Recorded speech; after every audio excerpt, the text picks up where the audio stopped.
포함한 글로벌 정보통신 기업들에게 미국에 협조하지 말 것을 경고했습니다. 중국이 반화웨이 전선 확대 차단에 나서면서 우리 기업들이 선택을 강요받는 상황에 놓였습니다. 정부와 여당이 조만간 기업상속공제제도 개편안을 확정할 예정입니다. 사후관리 기간이 기존 10년에서 7년으로 줄어들고 변경 업종 범위도 일부 확대될 것으로 알려졌습니다. LG화학이 상생형 지역 일자리 사업으로 경북 구미에 2차 전지 소재 공장 건설을 추진합니다. 투자 규모는 6천억 원 정도로 알려졌습니다. 정부가 서울 코엑스 일대에 강남권 광역복합환승센터 개발 계획을 확정했습니다. 도시철도와 지하철, 버스, 택시 등 환승이 가능해서 하루 평균 교통이용객이 60만 명에 달할 것으로 예상됩니다. 이상 이 시각 주요 뉴스입니다.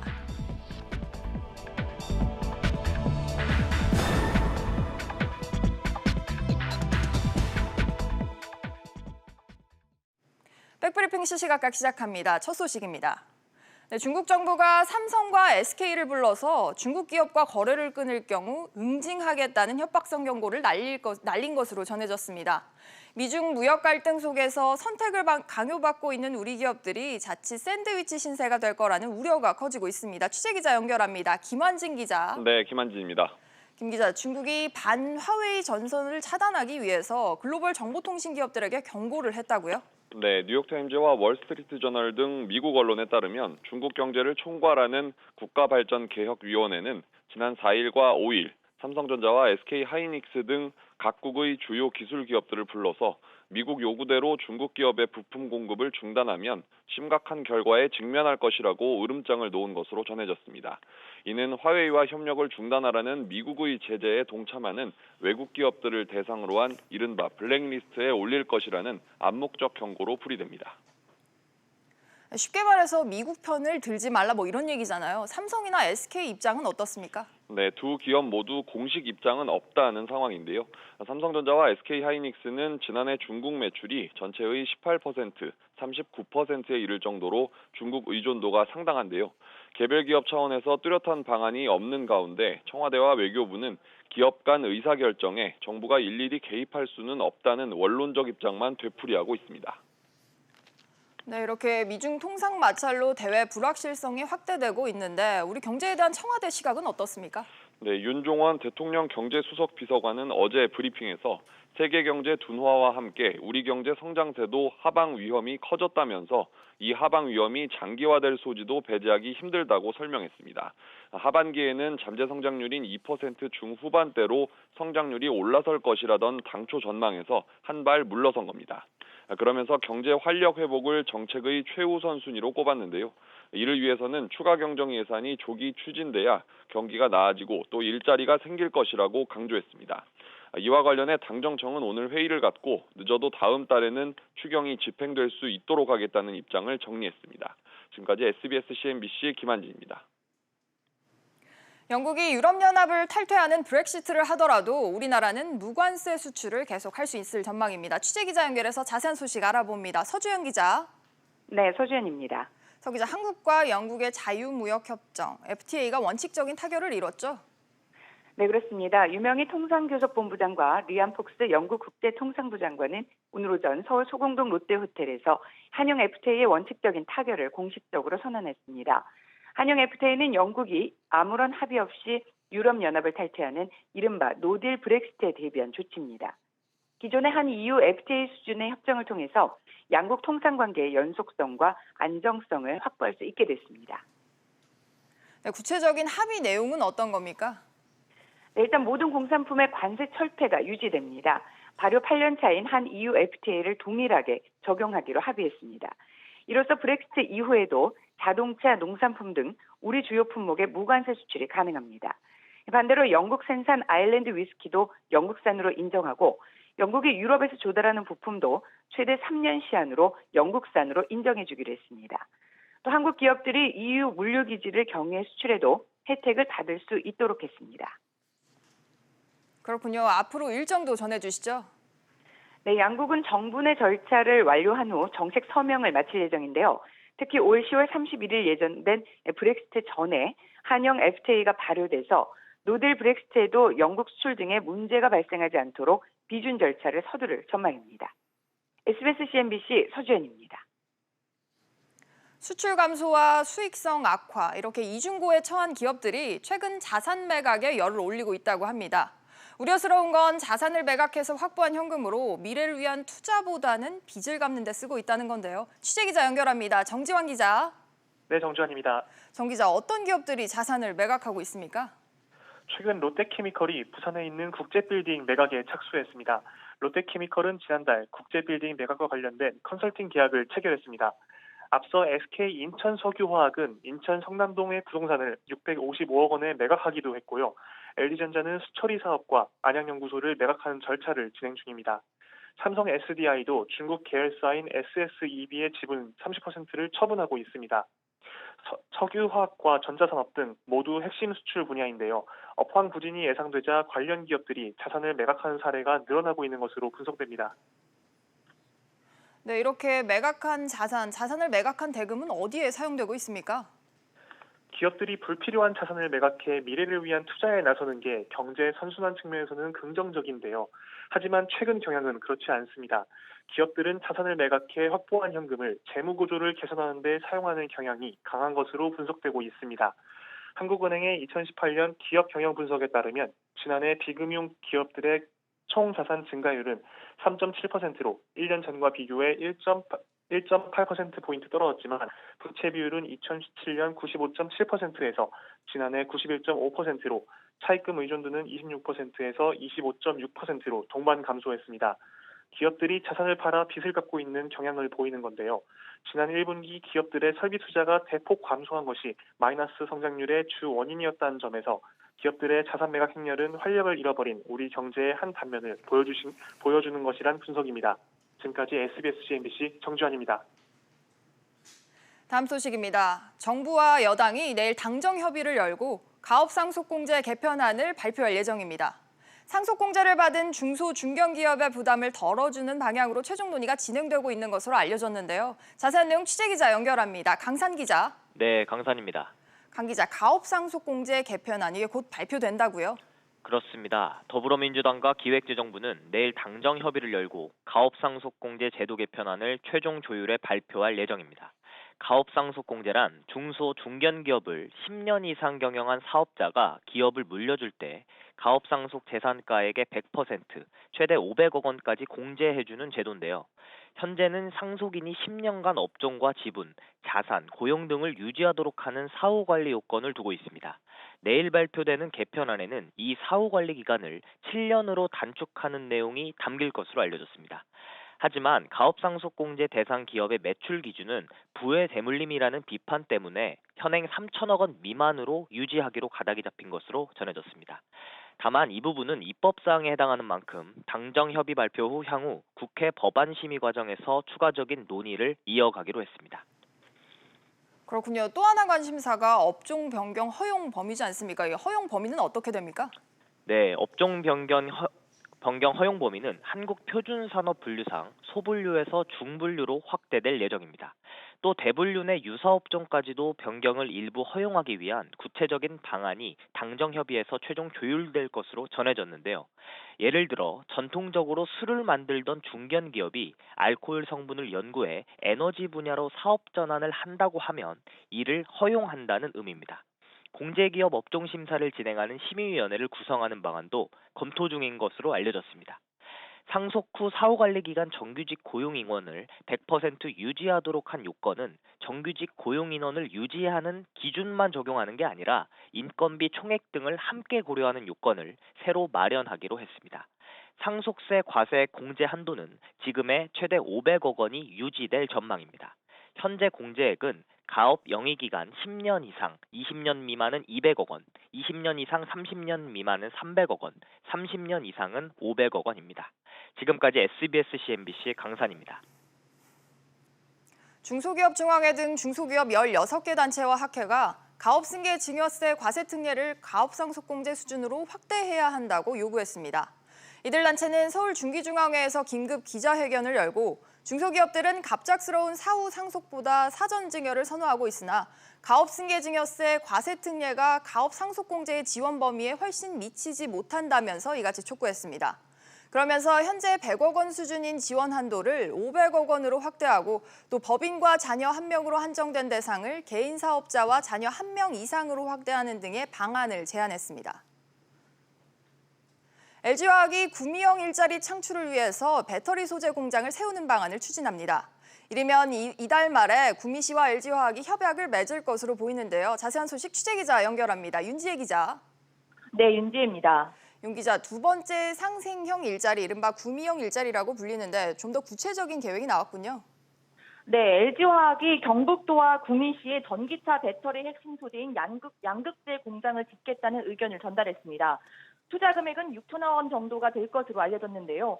양극재는 배터리 용량과 출력 등을 결정하는 핵심 소재로 생산 원가의 40%가량에 달해서 배터리 산업에서 차지하는 비중이 큽니다. 네, 그런데 원래는 구미형 일자리 공장에서 배터리 완성품 생산이 검토되지 않았었습니까? 네, 그렇습니다. 경북도와 구미시는 미래 산업의 전기차 핵심인 배터리 셀 공장 건설을 요구해왔는데요. 하지만 시장 수요와 기술 경쟁력 유지 등을 고려했을 때 LG는 배터리 셀보다는 소재 공급이 더 유리하다고 판단한 것으로 본 것 같습니다. 그렇군요. 앞으로 일정은 어떻게 됩니까? 네, LG화학이 사업 타당성 등을 검토한 뒤 이르면 이달 말 정식으로 협약을 체결할 계획입니다. LG화학이 투자 규모와 시기를 확정하면 경북도와 구미시가 세금 감면과 부지 제공 등 투자 인센티브를 제시할 것으로 보이는데요. 구미형 일자리는 광주형 일자리에 이은 두 번째 상생형 지역 일자리 모델로 1,000명 이상 직간접 고용 효과가 예상되며 내년 1월 착공이 목표입니다. SBS CNBC 윤지혜입니다. 르노 삼성자동차 노사가 파업 효당을 놓고 서로 다른 주장에 나섰습니다. 사측은 노조원 10명 중 7명 가까이가 정상 출근해서 파업 동력이 떨어지고 있다고 주장하고 있는데요. 하지만 노조는 차량 생산이 정상적으로 이루어지지 못하고 있는 만큼 파업 효과가 있다고 반박하고 있습니다. 취재 기자와 이 문제 좀 더 자세히 짚어보겠습니다. 네, 권세욱 기자. 네. 노동조합 집행부가 전면 파업을 선언한 르노 삼성자동차의 상황 어떻습니까? 네, 르노 삼성자동차에 따르면 오전 근무자 1,400여 명 가운데 1,000여 명이 출근을 해서 출근율은 70%가 넘었습니다. 노조원을 기준으로 하면 1,000여 명 가운데 67%가량인 700여 명가량이 출근을 했습니다.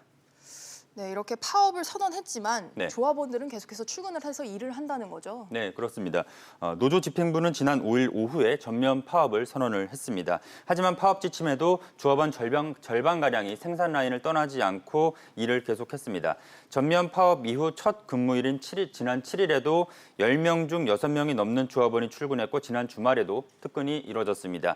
르노 삼성은 조합원 상당수가 집행부의 강경 노선에 동의하지 않아 정상 출근을 하고 있다고 풀이하고 있습니다.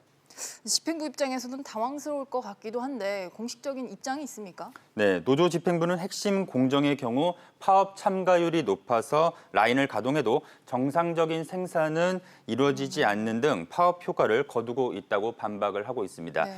노조 집행부에 따르면 르노 삼성차의 생산은 1시간에 60대를 만들어내는 구조입니다. 이에 따르면 하루에 920대를 생산을 할 수가 있는데요. 지난 7일 기준으로 하루에 41대를 생산해낸 점 등을 감안을 하면 전면 파업의 효과가 95%가 넘는다고 주장하고 있습니다. 그렇군요. 이번에는 다른 소식도 알아보죠. 법인 분할에 강력 반발하고 있는 현대중공업 노조 이쪽은 어떻습니까? 네, 현대중공업 노조는 지난 법인 분할 이후 주총 무효화를 위해서 오늘부터 금요일까지 하루 4시간 부분 파업을 실시할 예정입니다. 노조는 지난 3일에 전면 파업을 한 데 이어서 하루 2시간에서 7시간의 부분 파업을 계속 벌여오고 있습니다. 노조는 또 법적 대응을 위해서 상급단체인 금속노조의 법률원과 함께 이번 주에 주총 효력정지 가처분을 또한 신청할 계획입니다. 이와 함께 금속노조 등과 함께 금요일인 오는 14일까지 일반 시민 소액주주들을 대상으로 주총 무효 소송 인단을 모집하기로 또한 했습니다. 네, 현대중공업 실사단은 또 대우조선해양 실사를 해야 되잖아요. 이 네. 실사 지금 진행이 되고 있습니까? 네, 지난주 첫 시도가 무산된 이후에 네. 지금까지 별다른 움직임이 없는 것으로 전해지고 있습니다. 대우조선노조와 지역 시민단체가 실사기간 첫날인 지난 3일부터 현장 실사단을 저지를 해서 실사가 이루어지지 못한 바가 있습니다. 대우조선노조는 실사단의 갑작스러운 진입에 대비해서 주요 길목을 현재 봉쇄하고 있는 상황입니다. 현장 실사를 안 해도 인수 절차에 법적인 문제가 생기는 것은 아닌데요. 하지만 현대중공업이 실사를 반드시 해야 한다고 밝힌 만큼 실사 기한인 금요일까지 재시도가 있을 것으로 관측됩니다. 네, 공 기자 잘 들었습니다. SK이노베이션이 LG화학을 상대로 국내 법원에 맞소송을 제기했습니다. SK이노베이션은 LG화학의 명예훼손에 따른 10억 원의 손해배상 청구 소송과 영업비밀 침해가 없다는 채무부존재 확인 청구 소송을 제기했다고 밝혔습니다. 앞서 LG화학은 지난 5월 SK이노베이션이 배터리 기술 관련 영업비밀을 침해했다면서 미국 국제무역위원회와 델라웨어 연방법원에 소송을 제기한 바 있습니다. 코엑스와 잠실을 잇는 강남권 광역복합환승센터가 올해 말부터 공사에 들어갈 계획입니다. 4년 후에 개통이 될 예정인데요. 취재기자 연결해서 자세한 소식 알아봅니다. 이한나 기자. 네, 이한나입니다. 이 기자, 강남권 광역복합환승센터가 연내에 착공이 된다고요? 네, 국토교통부 대도시권 광역교통위원회는 강남권 광역복합환승센터의 지정을 오늘 최종 승인했다고 밝혔습니다. 코엑스와 잠실을 잇는 강남권 광역복합환승센터는 영동대로 삼성역부터 봉은사역까지 총 630m에 달하는 구간의 지상과 지하에 만들어지는데요. 수도권 광역급행철도와 도시철도, 지하철 2호선과 9호선, 그리고 버스와 택시 등의 환승이 가능해집니다. 국토부는 평균 환승거리와 시간을 서울역보다 최대 4배까지 단축할 수 있도록 하겠다고 밝혔습니다. 네, 그렇군요. 환승센터에는 어떤 시설들이 들어서게 됩니까? 네, 지상에는 그린랜드란 이름의 광장이 들어서고 이외에 쇼핑몰 등 상업시설과 공공시설도 들어설 예정입니다. 현재 코엑스부터 잠실운동장 일대에는 전시, 스포츠, 문화 등 국제 비즈니스 공간인 국제교류 복합지구가 조성 중인데요. 강남권 광역복합환승센터가 이 복합지구의 관문 역할을 하게 됩니다. 국토부 관계자는 환승센터가 개통되면 영동대로와 삼성역 일대 교통이용객이 하루 60만 명에 달할 것으로 예상했습니다. 서울시는 올해 12월부터 공사에 들어가 오는 2020년에 환승센터를 개통할 예정입니다. 지금까지 SBS CNBC 이한나입니다. 다음 소식입니다. 한진칼의 2대 주주 강성부펀드 즉 KCGI가 지분 추가 확보, 검사인 선임 등에 이어 한진칼에 대한 공세 수위를 높일 전망입니다. 자금 마련을 위해 일반인 고액 자산가들을 투자자로 모집할 것으로 알려졌기 때문인데요. 관련해서 취재기자 연결합니다. 오정인 기자. 네, 오정인입니다. 오 기자, KCGI가 일반인을 대상으로 기업 설명회를 연다고요? 네, 투자은행 업계에 따르면 KCGI는 이달 중 서울 강남에서 일반인을 대상으로 하는 기업 설명회를 열 계획으로 알려졌습니다. 일반인을 대상으로 기업 설명회를 여는 것은 이번이 처음입니다. 네, 그런데 이번 설명회를 두고 여러 해석이 나오고 있어요. 네, KCGI가 일반인 고액 자산가들의 돈을 모아 한진칼에 대한 공세 수위를 높일 것이라는 분석이 나오고 있습니다. 반면 자금 조달에 어려움을 겪는 것 아니냐는 해석도 나오는데요. 현재 KCGI가 보유한 한진칼 지분은 15.98%로 고 조양호 전 회장의 지분과 2%포인트도 차이나지 않습니다. 업계에서는 KCGI가 지난해 11월 한진칼 지분을 처음 매입한 이후 예상보다 많은 자금이 오랜 시간 투입되자 일반인들에게도 기업 설명회를 여는 것으로 보고 있습니다. 네, 실제로 설명회가 열리면 일반인들이 KCGI의 자금 모집에 동참할 가능성이 있습니까? 어떻습니까? 일부 고액 자산가들이 높은 수익률을 기대하고 동참할 가능성이 있지만 규모가 어느 정도일지는 미지수입니다. 만약 고액 자산가들이 대거 참여할 경우 KCGI와 한진칼과의 분쟁은 또 다른 국면을 맞을 것으로 보입니다. SBS CNBC 오정인입니다. 그동안 국토부와 지자체의 부동산 실거래가 정보 시스템에 올라오는 거래일 정보가 달라서 혼선이 있었는데요. 내일부터는 국토부가 기준으로 하는 계약일로 통일이 됩니다. 자세한 내용 취재기자 연결합니다. 김정현 기자. 네, 김정현입니다. 부동산 실거래 정보가 앞으로는 계약일로 통일이 된다고요? 네, 그렇습니다. 내일부터는 국토부가 실거래가 정보를 먼저 취합한 후 지자체에 제공하는 방식으로 바뀝니다. 그동안 국토부는 계약일로, 서울과 인천 등 각 지자체는 신고일로 부동산 실거래를 공개하다 보니 최대 60일간 격차가 발생했습니다. 이 때문에 정보가 올라오는 날짜가 다르고 심지어 아파트의 경우 단지명이 제각각인 경우도 있어 불편이 있었는데요. 내일부터 국토부 실거래가 공개 시스템에 올라오는 정보로 일어나고 이 정보를 각 지자체에 제공할 예정입니다. 네, 그렇군요. 또 계약일도 정확히 밝히기로 했다고요? 네, 기존에는 개인정보 보호를 이유로 정확한 계약일을 밝히지 않고 열흘 단위로 계약일을 묶어서 부동산 거래일을 공개했습니다. 하지만 앞으로는 개인정보 유출 가능성이 크지 않다고 보고 정확한 계약일을 공개하기로 했습니다. 국토부는 이번 개편으로 보다 정확하고 시기적절한 실거래가 정보가 제공될 것이라고 밝혔습니다. 국토부는 또 이번 정보 공백 일원화로 관련 정보를 활용하는 부동산 관련 산업도 활성화될 것이라고 내다봤습니다. 바뀐 정보는 내일부터 국토부 실거래가 공개 시스템을 포함해 서울시 부동산 정보광장, 경기도 부동산 포털 등 각 지자체 온라인 홈페이지에서 확인할 수 있습니다. 지금까지 SBS CNBC 김정은입니다. 전용 면적 59제곱미터 미만의 소형 아파트가 서울에서 인기를 끌고 있는 것으로 나타났습니다. 금융결제원 아파트 투유에 따르면 올해 들어 이달 7일까지 서울 아파트 청약을 진행한 59제곱미터 미만의 아파트는 모두 70개 타입 가운데 1개를 제외하고는 모두 1순위 마감됐습니다. 1, 2인 가구의 증가 추세에 따라 소형 거주 공간에 투자자와 또 실수요자들이 몰린 것으로 풀이됩니다. 행동주의 펀드를 운용하는 KB자산운용의 칼날이 이수만 SM엔터테인먼트 회장을 향했습니다. KB자산운용이 SM의 지배구조를 개선하라며 주주 서한을 보낸 건데요. 어떻게 된 일인지 취재기자 연결합니다. 김성현 기자. 네, 김성현입니다. 김 기자, KB자산운용이 SM 측에 보낸 서한에는 어떤 내용이 담겨 있습니까? 네, KB자산운용은 SM과 이수만 SM엔터테인먼트 회장의 개인 회사로 알려진 라이크 기획의 합병을 요구했는데요. SM이 영업이익 46% 규모에 해당하는 인세를 라이크 기획에 지급하고 있는데 이 규모가 과도해 보인다는 이유에서입니다. KB운용은 소액주주와 오너 간의 이해상충은 사회적 문제로 확대될 수 있고 최악의 경우 주주 소송을 겪게 될 수 있다고 언급했습니다.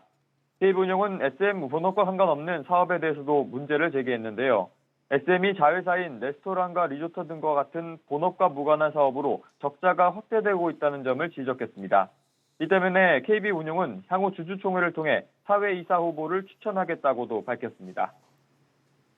네, 그렇다면 이 서한을 받은 SM 측은 어떤 입장입니까? 네, SM은 KB운용의 서한을 받은 다음 날 공식 입장을 냈는데요. SM 측은 주주가치 증대에 대해 구체적인 실행 방안을 수립하겠다고 밝혔습니다. 다만 라이크 기획과의 계약은 일감 몰아주기에 해당하지 않으며 법률적인 문제점이 없다고 선을 그어 팽팽하게 맞섰는데요. KB운용이 SM에 오는 20일까지 주주 서한에 대한 답변을 달라고 요청한 데 대해선 충분한 입장을 검토한 뒤 2일 내로 답변하겠다고 말했습니다. SBS CNBC 김성현입니다. 철강업계가 지방자치단체로부터 받은 10일간의 조업정지에 반발해서 법적 대응을 추진하고 있습니다. 철강업계에 따르면 현대제철은 지난 7일 충남도를 상대로 중앙행정심판위원회에 집행정지를 신청했고 또 포스코도 법적 대응을 검토 중인 것으로 알려졌습니다. 한국철강협회는 지자체 설명과 달리 환경오염에 미치는 영향이 미미하다면서 처분 철회를 요청하고 있습니다. 증시 상황입니다. 국내 증시 오늘 빨간불이 들어왔습니다. 코스피가 지금 0.8% 오르며 2,090포인트 보여주고 있고요. 코스닥 역시 0.36% 오르며 719포인트 나타내고 있습니다. 오늘 눈에 띄는 종목들 함께 살펴보시죠. 우선 LG화학입니다. 지금 구미형 일자리 사업으로 6천억 원을 투자할 예정이라고 하는데요. 오늘 1.36% 상승세 보여주고 있습니다.